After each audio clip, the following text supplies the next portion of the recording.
ဗဟုသုတနဲ့ဆင်ခြင်တုံတရားရရှိစေမယ့်လိပ်ပြာလေးနဲ့ပင်ကူအိုကြီးဆိုတဲ့ပုံမြင်လေးကိုတင်ဆက်ပေးမှာပဲဖြစ်ပါတယ်ရှင်။လိပ်ပြာလေးနဲ့ပင်ကူအိုကြီး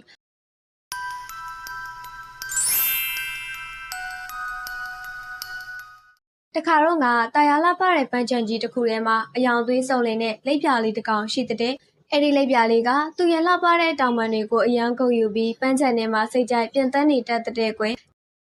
ဒီနေ့မှာတော့လိပ်ပြာလေးကတစ်ပင်ရိပ်ကြီးတစ်ခုမှထောင်ထားတဲ့ပင်ကူအိမ်ကြီးတစ်ခုနားကိုရောက်သွားတဲ့ပင်ကူအိမ်ကြီးပေါ်မှာတော့အုံမင်းမစွမ်းဖြစ်နေတဲ့ပင်ကူအိုကြီးတစ်ကောင်ငိမ့်ငိမ့်လေးထိုင်နေတာပေါ့လိပ်ပြာလေးကပင်ကူအိုကြီးကိုမြင်တော့လှောင်ပြုံးပြုံးပြီးပြောလိုက်တယ်ဟေးပင်ကူအိုကြီးခမ ्या ကြီးရတာတနာစရာကောင်းလိုက်တာတနေကုန်ဒီဖုံထူနေတဲ့အိမ်ကြီးထဲမှာပဲအချိန်ကုန်နေရတာကျွန်တော်ကိုကြည်စမ်းလာပါတဲ့အတောင်ပံတွေနဲ့ကဘာပတ်ပြီးပန်းချိုတွေစားတောက်နေရတာဘလောက်စိန်ကြလိုက်တယ်လေလက်ပြလေးကအဲ့ဒီလိုပြောတော့ပင်ကူအိုကြီးကအေးစစ်စစ်ပဲပြန်ဖြေတဲ့မောင်မင်းကလှပတာမှန်ပါတယ်ဒါပေမဲ့ငါရဲ့ဒီအိမ်လေးကငါအတော်တော်အစာလေးရစီတယ်လို့အကာအကွယ်လေးပေးပါတယ်အဲ့ဒါကြောင့်ဒီပင်ကိုအိမ်ကငါအတော်တော်ရှိဖို့ရှိနှမ်းပါပဲပင်ကူအိုကြီးကအဲ့လိုပြန်ပြောလိုက်တော့လက်ပြလေးကခ ्यू မဆိုင်ပဲဆက်ပြီးပြန်တန်းသွားတဲ့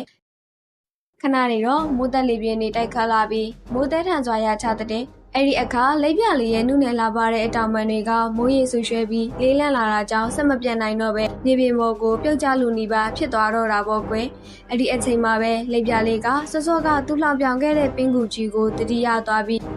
တိတ်ခတ်ကြကပင်ကူအိမ်အောက်ကိုအသေးအတန်တိုးဝင်ခိုးလုံးလိုက်တဲ့အဲ့ဒီတော့ပင်ကူအိမ်ရဲ့အမိုးအကာကြောင့်လိပ်ပြလေးကဘေးကင်းသွားတာပေါ့ကွယ်တိတ်တဲ့အခါလိပ်ပြလေးကရှက်ရှက်နဲ့ပင်ကူအိုကြီးကိုတောင်းပန်တဲ့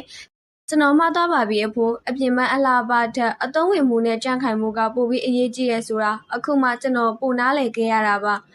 အေးပါကွယ်မင်းလည်းအမြင်မှန်ရလို့အဖိုးဝမ်းသာပီတိဖြစ်ရပါတယ်ဒီလိုနဲ့ပဲလိပ်ပြလေးကအမြင်မှန်ရသွားပြီးအဝေးကိုပြန်ထွက်သွားတော့တဲ့ကွယ်ပုံမြင်လေးကတော့ဒီလောက်ပါပဲကွယ်ဒီပုံမြင်မှရရှိလိုက်တဲ့သင်ခန်းစာတွေကတော့